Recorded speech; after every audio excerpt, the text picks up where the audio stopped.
buatan warga di Pinrang, Sulawesi Selatan berhasil terbang setelah melewati uji coba selama 5 kali. Uji coba yang ke-6 kali ini dilakukan di pinggir pantai Ujung Tape dengan disaksikan oleh sejumlah warga. Pesawat yang dibuat oleh Hairul ini menggunakan sejumlah bahan bekas dan mesin yang digunakan berupa mesin motor 2 tak. Warga pun ikut antusias saat pesawat milik Hairul berhasil terbang. Pesawat juga sempat berkeliling di atas laut dengan 2 kali manuver. Hairul, sang pembuat pesawat, merupakan montir motor di Kabupaten Pinrang yang hanya mengecam pendidikan sekolah dasar. Hairul memang memiliki minat besar untuk membuat pesawat, karena di masa kecil ia bercita-cita ingin menjadi penumpang pesawat. Gimana perasaannya di udara? Kalau perasaannya senang. Takut juga. Tadi biar kendala di uji coba kelima ini? Tidak ada. Bagus, cukup sempurna tadi. Hairul mengaku membuat pesawat hanya berdasar referensi melalui internet. Usai keberhasilannya, ia akan mengevaluasi mesin pesawat agar mampu terbang lebih lama dan lebih tinggi. Sudin Syamsuddin, Kompas TV, Pinrang, Sulawesi Selatan.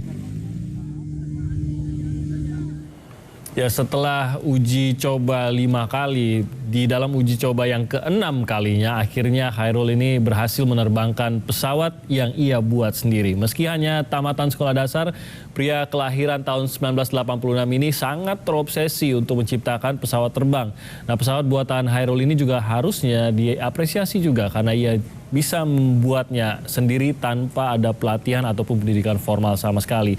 Langsung saja kita berbincang, sudah ada 2 orang yang tersambung bersama kami melalui satelit. Yang pertama adalah pakar pesawat sekaligus tenaga ahli pengembangan pesawat terbang PT Dirgantara Indonesia, Pak Andi Ali Syahbana, langsung dari Bandung. Selamat pagi Pak Andi. Selamat pagi Pak. Dan tidak lupa juga tentu saja bergabung dengan kami sang perakit pesawat terbang yang Anda lihat tadi, yang berhasil terbang akhirnya, Mas Hairul, langsung dari Makassar, Sulawesi Selatan. Selamat pagi Mas Hairul. Siap, selamat pagi Bang. Mas Hairul, terima kasih atas waktunya dan juga Pak Andi. Saya mau tanya ke Mas Hairul dulu, benar tidak yang saya dengar? Mas Hairul ini membuat sebuah pesawat sendirian, tapi Mas Hairul sendiri belum pernah naik pesawat sama sekali seumur hidupnya, betul Mas Hairul? Iya betul Bang. Sampai saat ini juga masih belum pernah? Iya belum pernah. Sejak kecil sampai sekarang belum pernah naik pesawat. Tapi ingin begitu ya Mas Hairul ya? Iya. Kenapa sampai terpikir kalau saya belum bisa naik pesawat komersil, pesawat yang lain, ya saya bikin saja sendiri. Siapa ini? Ini Mas Hairul sendiri atau ada yang mungkin manas-manasin Mas Hairul, bikin aja pesawatnya sendiri gitu Mas Hairul? Oh iya. Ya, kalau itu masalah itu memang hobi saya. Hobi saya dari kecil ingin untuk pesawat untuk merakit sendiri. Oh, jadi memang sudah ingin dari kecil ingin merakit pesawat gitu ya? Iya betul. Tapi yang saya dengar Mas Hairul ini pendidikan formal tidak tamat sekolah dasar, betul? Betul, hanya kelas 5 SD. Hanya kelas 5 SD. Dari mana ilmunya yang didapatkan untuk bisa akhirnya merakit sendiri pesawat? Kalau ilmu kebanyakan di internet atau YouTube. Nonton aja begitu? Iya, nonton. Alat-alatnya dari mana Mas Hairul dalam membuat pesawat ini? Ya Bang. Peralatannya dari mana untuk membangun pesawat ini? Anda mendapatkan komponen pesawatnya itu dari mana? Komponen pesawatnya hanya ngumpulin dari barang-barang yang bekas. Seluruhnya? Seluruhnya. Mulai dari mesin, rangka, dan sayap, semuanya barang bekas. Kalau dugaan saya membuat pesawat itu harusnya lebih mahal ya dibandingkan membeli tiket pesawat gitu. Mas Hairul sendiri habis biaya berapa ini membuat pesawat ini? Kalau menghabiskan biaya itu sekitar 30 juta lebih. 30 juta lebih. tanpa ada jaminan pesawatnya akan terbang tuh Mas Hairul ya? Iya betul Pak. Jadi pada saat pesawat ini kan sudah ada 5 kali uji coba dan gagal semua ya Mas Hairul? Iya betul. Itu tidak sempat terbang sedikit kah? Jatuhkah pesawatnya sampai luka-luka kah? Ya kemarin Bang, waktu pertama uji coba di pinggir pantai itu sempat terangkat sekitar 30 cm. Disitulah saya yakin kalau pesawat ini akan bisa terbang. Akhirnya saya benahi begitu sampai kelima kalinya baru bisa sempurna. Oke. Mas Hairul, setahu saya membuat pesawat itu apalagi bisa terbang dengan stabil, ini membutuhkan perhitungan yang sangat akurat dan bahkan sangat rumit begitu, bagaimana ukuran sayap, bagaimana kemampuan terbang dalam arti bagaimana angin bisa akhirnya mengangkat pesawat tersebut. Perhitungan-perhitungan ini Anda lakukankah atau Anda coba-coba saja? Kalau saya buat sayapnya terlalu menukik, maka akan bergerak dalam kondisi demikian, atau bagaimana? Di atas kertas kah atau langsung dibuat saja? Ya itulah yang waktu pertama kali uji coba itu, disitulah saya ambil hitungan-hitungan dengan ukuran-ukuran yang bisa disesuaikan dengan kekuatan mesin. Dan sayap akhirnya banyak yang dibenahi, akhirnya bisa seperti itu. Jadi tetap di atas kertas Anda menghitung-hitung dulu begitu ya? Iya betul Bang. Oke, saya mau ke Pak Andi. Pak Andi, ini saya sih jujur kalau disuruh buat mungkin dalam 10 tahun saya nggak akan jadi tuh pesawatnya gitu. Tapi Mas Hairul ini menunjukkan tanpa pendidikan formal ternyata ia bisa membuat sebuah pesawat. Anda sendiri melihatnya apakah memang membuat pesawat itu tidak serumit yang saya bayangkan atau bagaimana Pak Andi? Begini, pertama-tama saya ingin memberikan selamat kepada Pak Hairul. Karena untuk mencapai yang telah Pak Hairul capai ini itu adalah luar biasa, ya, sangat luar biasa. Jadi patut acungan jempol lah untuk Pak Hairul. Yang penting Pak ya, di dalam pesawat terbang atau dalam peralatan mekanis yang seperti begini adalah memahami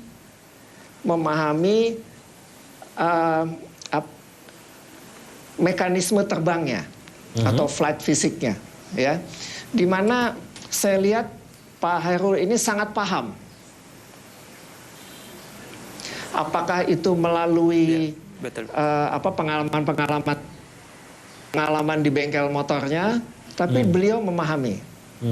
Misalnya memahami adanya sayap, adanya center of lift, lalu adanya titik berat di bawah, berada di bawah titik sayap di mana titik liftnya, ya.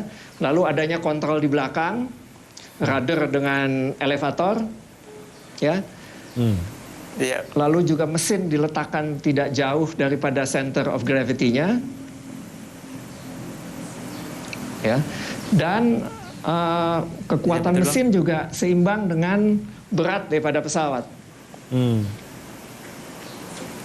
Ya, jadi beliau Pak Hairul ini paham the mechanism. Jadi tidak sesederhana yang penting ada sayap, bukan ada mesin pendidikannya. Gitu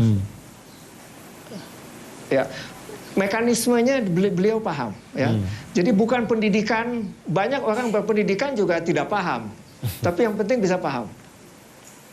Ya.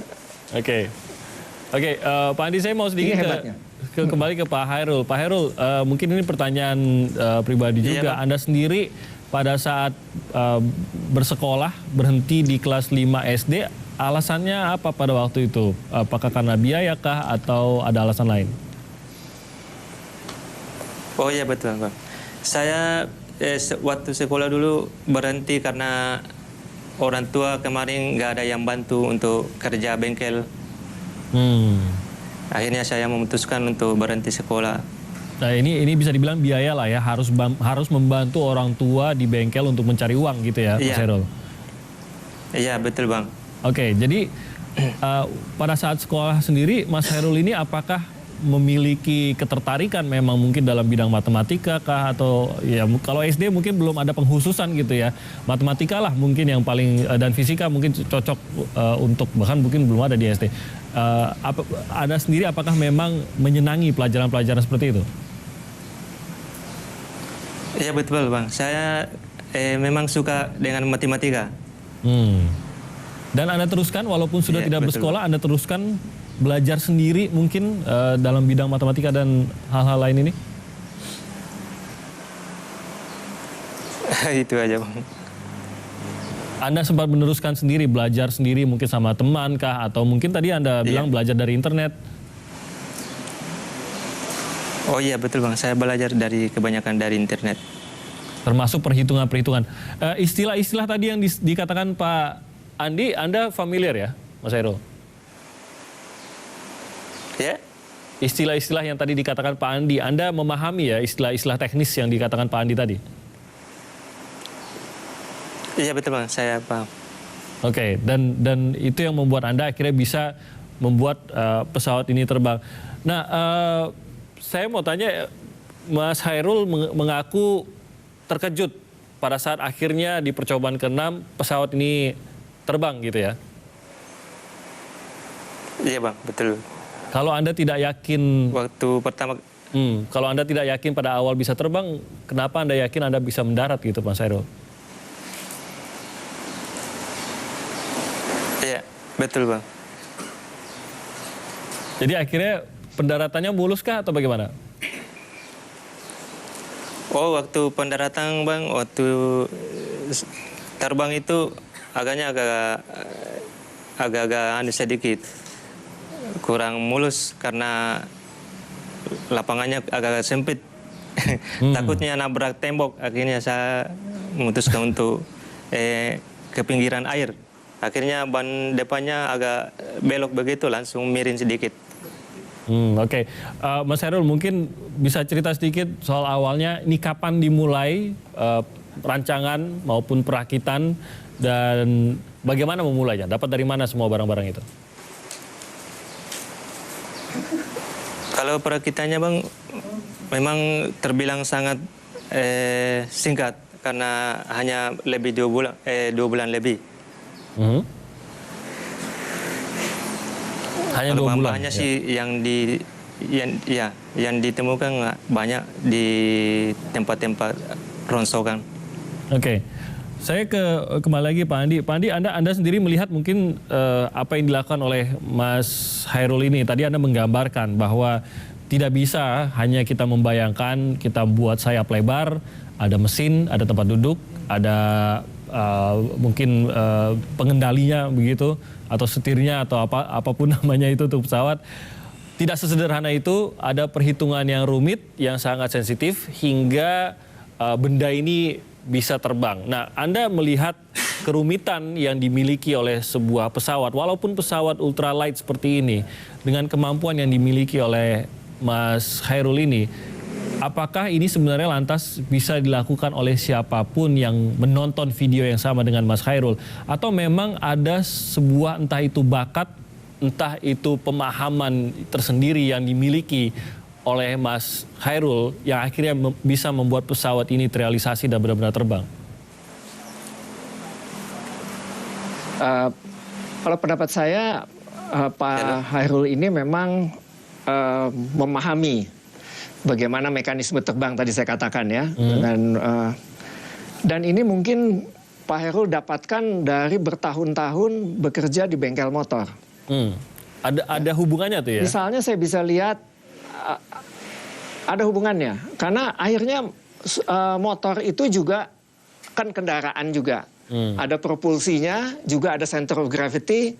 Kalau motor itu salah dirancang, ketika belok pasti juga tidak bisa belok dengan baik, ya. Itu bisa dipahami. Ada perhitungannya juga, tapi dengan testing pun bisa dipahami kok beloknya nggak enak. Kalau saya rubah begini bagaimana, ya. Jadi saya melihat Pak Hairul ini menimba pengalaman dari berbagai pihak. Bisa dari pengalamannya sebagai bengkel motor, dan bisa juga dari YouTube dengan memahami detail, melihat bentuk aerofoil, melihat lokasi mesin, melihat ini. Sehingga pemahaman itu terbangun. Harus Saya lihat kemana juga nih? misalnya Ya, silakan, dia menggunakan motor mesin Ninja RR. Ya, Ninja RR ini lalu diberi expansion chamber. Itu tipikal memperkuat tenaga mesin daripada 2 tak. Oke. Itu hanya ahli motor yang tahu. Betul. Sehingga bisa terbang dengan powernya lebih besar. Oke. Ya saya mau tahu Pak Andi, harus dalam tanda kutip diapakan Mas Chairul ini? Dalam arti Mas Chairul sudah membuktikan dirinya bahwa meskipun tanpa pendidikan formal, tapi ia sangat fokus untuk bisa merealisasikan keinginannya, yaitu membuat pesawat. Dan ia sudah memiliki kemampuan itu, yang tadi Anda katakan tidak semua orang bisa sampai memiliki pemahaman itu.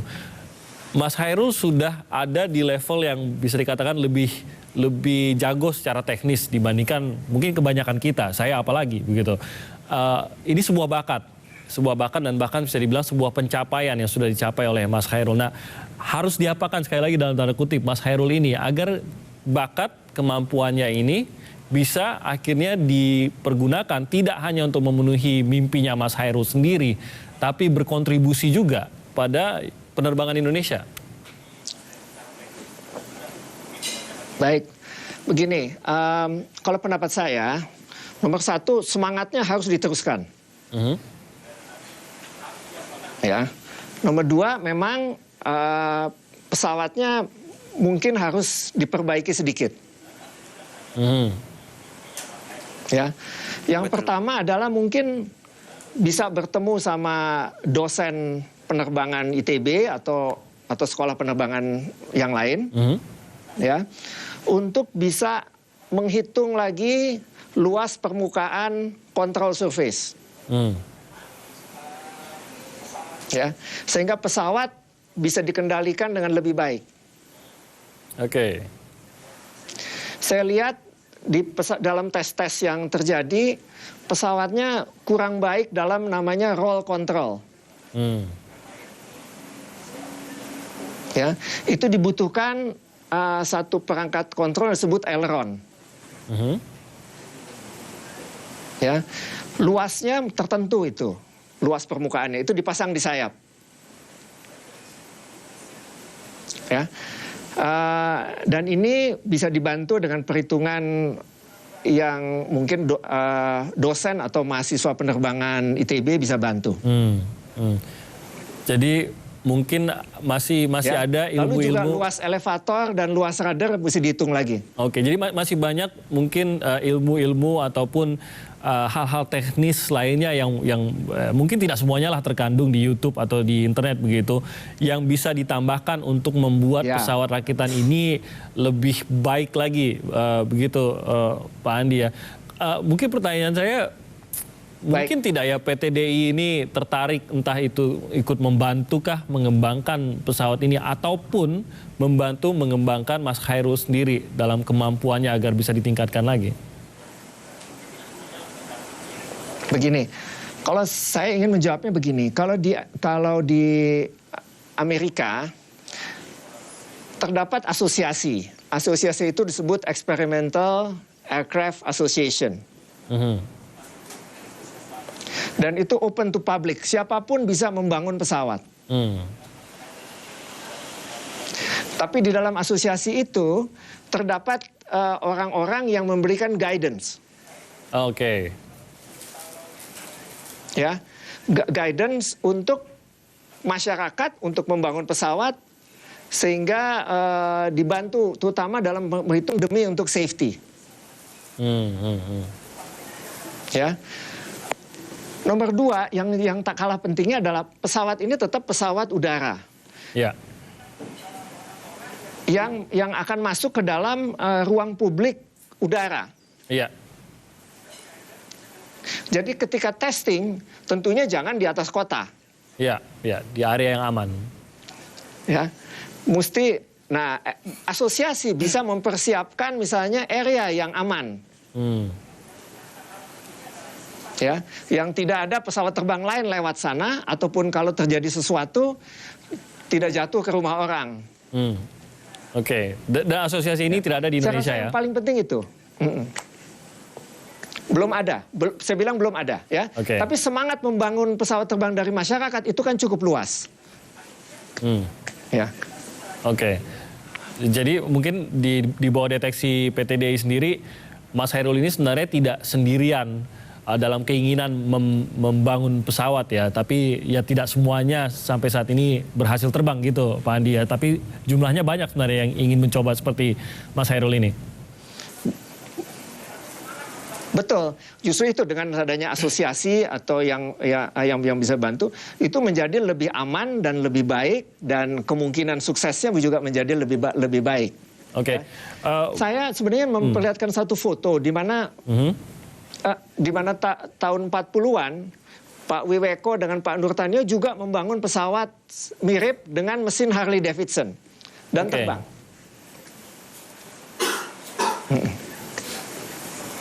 Dan itu nasibnya bagaimana Pak Andi pada waktu itu? Fotonya ada di mana? Pada saat itu ya semangat kita kan, semangat pemuda-pemuda kita adalah semangat kemerdekaan. Kita ingin merdeka dan memperlihatkan bahwa kita bangsa yang besar. Sehingga juga kalau sempat lihat fotonya, pesawat ini sekarang adalah sangat sederhana dengan mesin motor ditaruh di depan, sayap dengan penumpang cuma satu. Pesawatnya bisa dilihat di Museum TNI AU di Jogja, RX-1 namanya.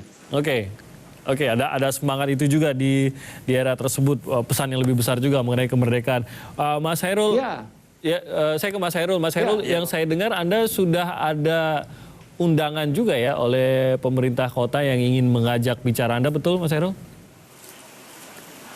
Iya betul Bang, saya ini ada undangan dari Pak Wagub. Pak Wagub? Sekarang ini saya berada di rumahnya, iya betul. Oke, berarti saat ini sudah berada di rumah Pak Wagub untuk berbincang langsung. Anda tahu mungkin apa yang akan dibicarakan di sini? Apakah ada prospek bahwa pesawat yang Anda rakit ini akan bisa dikembangkan lebih jauh atau bagaimana? Iya betul Bang. Kami untuk itu memberikan dukungan untuk melanjutkan dukungan yang Anda butuhkan sendiri apa? Pembangunan. Mas Hairul? Ya. Apa dukungan yang paling Anda butuhkan pada saat ini? Yang paling saya butuhkan adalah dukungan dari pemerintah pusat untuk bisa memfasilitasi untuk mengembangkan pesawat seperti ini. Dukungan keahlian juga kah? Ya betul Bang, alangkah juga baiknya kalau ditambah dengan keahlian. Sudah adakah dari mungkin pihak-pihak teknis begitu, atau mungkin tadi seperti kata Pak Andi, dari pengajar-pengajar, dosen-dosen ataupun universitas yang sebenarnya bisa membantu pesawat Anda lebih matang lagi untuk terbang gitu, sudah adakah yang menghubungi Anda? Atau baru pemerintah daerah ini yang menghubungi? Belum ada Bang, cuma baru pemerintah ini, wakil Wagub. Oke, jadi baru dari pemerintah. Anda sendiri dalam mimpinya setelah merakit pesawat, setelah berhasil menerbangkannya, mimpinya apa? Akan menjadi apa ini karya Anda ini? Iya Bang. Ingin dibawa lebih jauh kemana lagi nih mimpi Anda, Mas Hairul?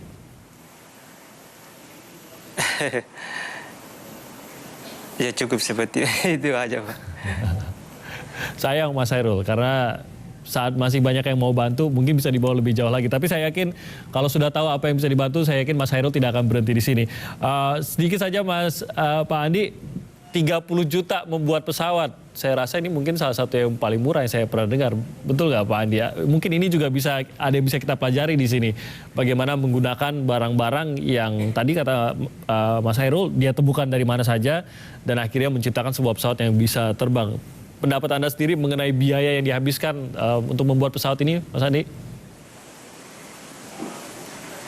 Saya setuju itu, memang itu dari skala sekarang itu sangat murah. Itu seharga motor boleh katakan kan, tapi udah bisa terbang. Luar biasa Pak Hairul, luar biasa. Oke, baik Pak Andi Ali Syahbana, terima kasih banyak atas waktunya. Semoga tadi beberapa pesan yang disampaikan Pak Andi sudah diterima oleh Mas Hairul untuk pengembangan pesawatnya maupun ke depannya. Dan Mas Hairul tadi salut dari Pak Andi Ali Syahbana untuk Anda, salut juga dari netizen maupun pemirsa kami yang menyaksikan video Anda berhasil terbang. Mungkin pesan dari kami, semoga Anda bisa terbang lebih jauh lagi, lebih tinggi lagi, dan suatu hari Anda bisa naik pesawat yang tadi Anda mimpi-mimpikan. Terima kasih Mas Hairul, Pak Andi sudah bergabung bersama kami pada pagi hari ini.